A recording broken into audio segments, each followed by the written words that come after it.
we are going to solve this problem. This is related to the solid mechanics, and the question is given: a beam is undergoing a pure bending, as shown in the figure. A stress strain curve for the material is also given here. The yield stress of the material is sigma y, and means yield stress means after this, if stress is reaching above this point, then the material is going to deform plastically, and below yield point it will be in elastic zone. So there are, in this question they are asking like what is the stress distribution at the cross section AA. So let us solve this problem. So in the question it is given this is the in the pure bending condition. So what is the meaning of pure bending? First we will understand. So bending moment M is given, here T is there. So if pure bending exists, means there is no axial force, no shear force, no tension. If these conditions are there, means pure bending case will occur. Now if bending moment will, like we are deforming this material with the help of this bending moment, we are just bending it. So this because of this bending moment, here compression will come and here tension will come, and this compression and this tension, if they are sufficient to deform plastically, then the material will be permanently deformed. If they are not sufficient, then there will be state of stress will be below the yield point, and then the material will be in elastic zone.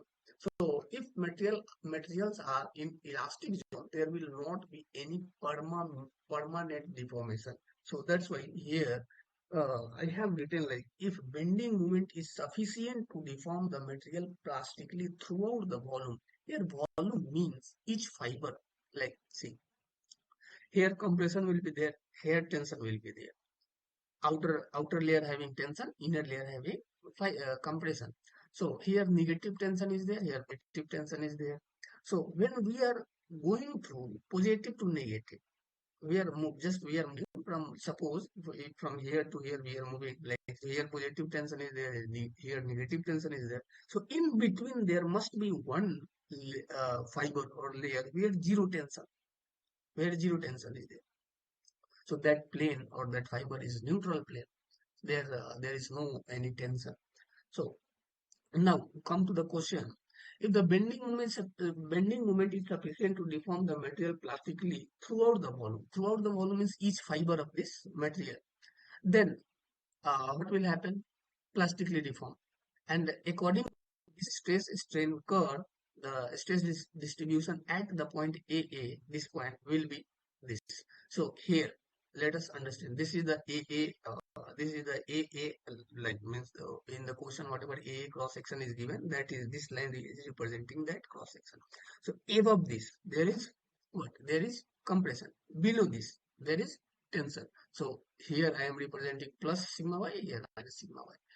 Now, I am saying like all the material above the neutral plane is plastically deformed. So means that all the material, the state of stress is reaching above sigma y, is going above sigma y. And also below the neutral plane, state of stress at each point is going above sigma y. Means they are just crossing the sigma y. Means all the fiber is plastically deformed. So the stress distribution will be this uniformly distributed. Okay, but what will happen?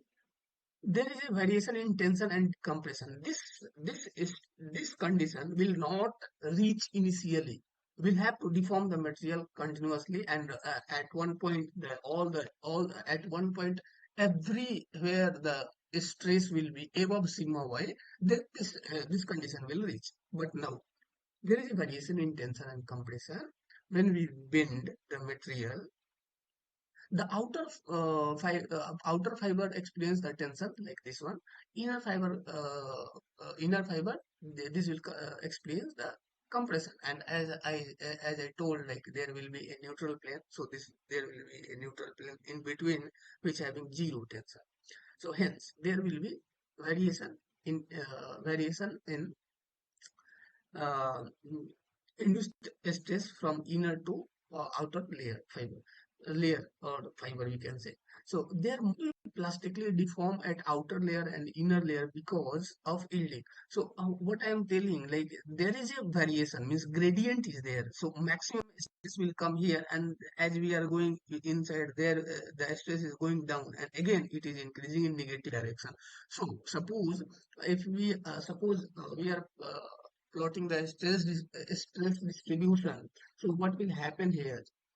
Suppose this layer, at the outer layer, the tension is sufficient to deform it plastically. As we are going inside, the stress is going down.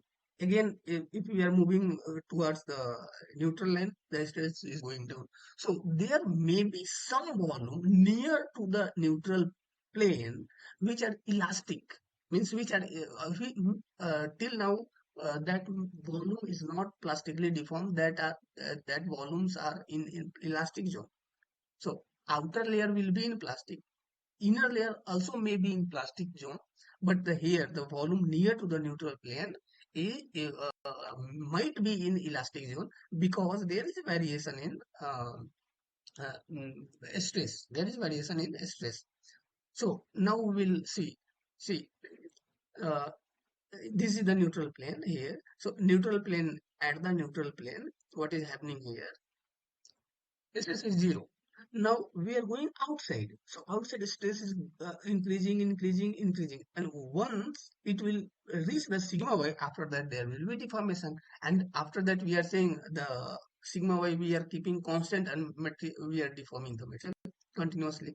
So after that, if still we are deforming the material, the stress become constant here. So uniform stress will come.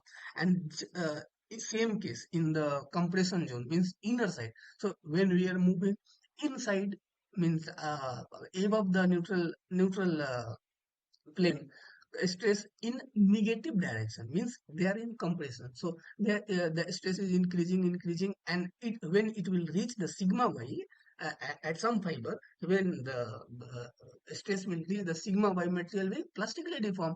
And after that, what we are doing, like we are keeping the stress constant, so we are deforming the material plastically. So this part, at this part, stress will be constant, that is yield sigma y. After that, yielding is happening, and below this there is a variation, because this part from here uh, from here to here, material are in elastic zone, and above this they are in plastic, above this they are in elastic, and still we are deforming the material. This zone will shrink, this will come closer, and this will increase. This straight line will come here, then this straight line will come here, like this will increase, and this part will shrink. So in the first case, I told all the materials are plastically deformed. Then this constant part will be throughout from here to here. This elastic zone will not be there. But initially, this elastic zone, only the elastic zones are there, and the elastic zone is disappearing because we are increasing the stress continuously. Okay, so according to this, option C and D will be the correct option. So the next question is, a beam of length L is loaded in XY plane by uniformly distributed load. This is the uniformly distributed load Q, and by a concentrated T load parallel to the Z axis. This is the T load T, which is constant, and this is parallel to the Z axis. The resulting bending moment distribution about the y and z axis are denoted by my and mz. So this p will create my, means bending moment according to this axis, means this whole part is going to bend according to with this axis, with respect to this axis. So bending moment, p will create bending moment, that will be my, and q, this whole part is going to bend downside, like this will rotate in this direction. So this q will create bending moment with respect to z. So q will create mz and p will create my. So which of the following option depicts the correct variation for m? Means they are asking my and mz, how this variation will be there. So let's solve this problem. So here, this is the x-axis, this is the y-axis, and this is the z-axis. So from here to here, the length is given like L. So P. So simple, like from as P is uniformly distributed load, Q is the constant load. So now, if we will see here, P, what will be the bending moment at Q? It means at this plane, not Q, sorry, at this plane due to P. That will be P into L. Now, suppose we are finding bending moment at this point. So this will be P into from this point to this point. What is the length? Suppose this is X. So P into X. Now we are coming close. So here what will be the bending moment? So it will be lesser than the previous case. Here what will be that? So it will be lesser than the previous case. So as we are decreasing the distance, the bending moment is going down, and at this point the bending moment will be 0. So bending moment due to P is varying linearly with the distance. P is the constant, only distance is varying. So bending moment will be P into X, and the maximum will be P into L at this point, minimum will be P into 0 at this point. So from 0 to PL, it will vary from this point to this point. So we'll see here. As P is constant, only distance from P will vary, which will be linear variation. So suppose at this point X will be the Px, and according to this, if we change the distance from this point to wherever we want to calculate the bending moment, the variation will be linearly, there will be linear variation in bending moment, and this variation will be P into X, and X maximum value will be how much? P into L, and minimum value will be 0. And this, what is the direction of this? So this is the bending moment is creating counterclockwise. So counterclockwise is always positive. So this will be the positive bending moment. So what is the variation? So at the point, suppose this is the total length L from here, the load was acting here. So this is the total length L. As we are going from L to O, this is the just not 0. This is O, means this is the point we are denoting. So from here to here, if we are covering the whole distance, the bending moment is PL, and where this is the point of application of the load. So here the bending moment is 0, and the variation is the linear. Now come to the second case. In the second case, load and distance both are variable. Means load is also, as we, suppose from here to here, load is uniformly distributed. There is some distribution. So suppose at this point we are calculating the bending moment. So at this point the bending moment will be due to the load after this. Means suppose this is the point, suppose this is the point A into B. So what is the bending moment at A into B, and how this bending moment is coming? So the bending moment will come due to this load, this much load, due to this the bending moment will come. So if we change the position of AB, like suppose this AB is coming to here, so the load will increase. If bending moment is coming to this plane, this AB is coming to this plane, the whole load will come. So there is variation in load also, there is variation in distance also. So this will be not linear variation. So how we will calculate this? So if we want from this end, at a distance x from this end, AB plane is there. So what is the bending moment? So what is the total load? Total load here, this load, and this center of position, center of mass, means what we are trying to say, like what is the point of application of the load? Means if we represent this whole distributed load at a one point, so this will be at the center of this distance. So if x is the length, x by 2 will be the point of application of this the whole load. So let us see. So at AB due to the load Qx, so this is uniformly distributed, means Q is the load per unit length. So total length is x, so the load will be Q into x from here to here. So this is the Qx length. So M to MZ, according to the MZ means bending moment of Z. So QX is the load, and the point of application means what I could center of this point will be x by 2. So x mx, this is the QX is the load, and x by 2 is the distance up from xy, so that the bending moment will be qx square by 2.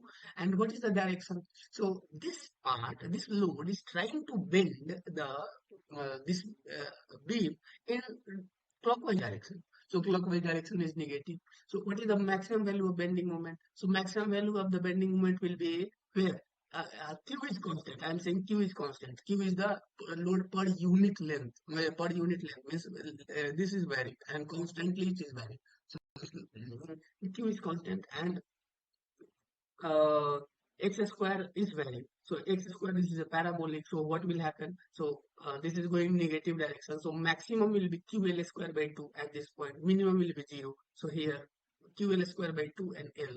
Here L at the point L it will be 0. So this is the length, total length. So at the this is the tip of this point. This point is here. So from here to here the bending moment is varying parabolically, and the maximum value is minus QL square by. So the right answer will for that answer will be this distribution and this distribution.